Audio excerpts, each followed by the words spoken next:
have some very fun concept art of Poppy Playtime Chapter 3 to share with you all. These are concept art pieces from an environment concept artist over at Mob Entertainment by the name of Sunny Lee. All these images are very interesting and very well made. Some of these are actually art of some locations that we went through in the latest chapter, but they look different. But before we get into all that, if you are a fan of Poppy Playtime, make sure to support by subscribing with notifications on to not miss any news about it. Now the first piece of art we have is of CatNap himself. This form and state of CatNap is actually the version we fight at the end of chapter 3 when we shoot him with the electricity hand. He's on fire in this picture, but there are some little differences. For instance, we can actually see his skeleton from the skin openings. This shows that we were meant to see his actual bones in the game. Technically we do, but not bare bones. I would have loved to see more skeletons in this chapter. We also see some blood on the bottom, so of course he started bleeding once the fire was burning his skin and fur off. If CatNap ever does make it into Project Playtime, this has to be a cosmetic skin for him. The next piece is actually a very disturbing one. Now this is true horror. This is the final demon form of CatNap that we know, but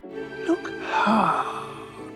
there are actual human bodies inside CatNap. They are up against his skin. Since CatNap is basically starved to death, we can actually see that he is basically all skeleton, up to the point that we wouldn't even tell that he has skin left. His bones make up his arms and legs. The human bodies are put together to the point that it made up his tail. I'm guessing these were victims that were from the Hour of Joy incident. This is the horror I really dig, and I hope Mob doesn't hold back much on this level of horror in the upcoming chapters. Next we have what looks to be a very early version of the gas production zone. We see the new puzzle on the left that's next to an extraction specialist. The red smoke river is still here as well, and it's nice that they kept this in the chapter. A hazard barrel is in it, and it looks like we would have to jump across the river by jumping on the barrel. I see a locked power indicator on the other side next to a Kissy Missy poster. We also get to see an early version of the red smoke container next to a Huggy Wuggy warning that reads hazardous chemicals. This whole area looks more threatening than the one we got in the final version. Next we have is an early version of the entire play care. It looks like this version has less items and furniture across the paths and environment, and everything is clean and looks brand new. Interestingly enough, we get to see a clean and open version of the toy store. If you didn't know, the toy store was originally going to be an area for us to explore in chapter 3, but it got cut due to the shrine being in the final cut. So now we have a closed down toy store. So seeing this building being clean and open is very cool. In fact, seeing the entire place being clean is amazing. We also see a chair with a painted canvas of the play care, but one thing caught my attention. There is a red circle on it. Looks like it's circling something near the toy store. Interesting. A nice look at the gondola. I also see that CatNap's statue is knocked down as well in this early version, meaning that Playtime Co took CatNap's disappearance seriously, even though I see him on the Play Storage sign. Next image we have is a very sweet one. This looks like to be an early version of the room that Kissy was staying in on the final cut. I see a sweet home rug, a TV that reads Play Care, some posters that we recognize from chapter 1 and 2, which is awesome, a whole book desk with some plushies, and look at what I noticed here. There is a Blossom plushie. Wow, Kissy is a fan of the Powerpuff Girls. So am I, Kissy. So am I. Got some clothes all over the floor, a star in cloud ceiling, and I see a Kissy plushie in the drawer. I gotta say, I prefer this room over the final version. It has more life and more interesting details. Now for the final image, we have an overhead shot of the early version of the gas production zone. I spot another extraction specialist next to another puzzle. We get to see more of the red river, got some catwalks and a more clear view of the red smoke machine. I would have loved to see this area in the final version of the chapter, but at least we got to see how different the zone was going to look. Very cool. And that's all I have for you all today. Which one of these images is your favorite? Leave a like if you enjoyed and subscribe to stay tuned for more Poppy Playtime news.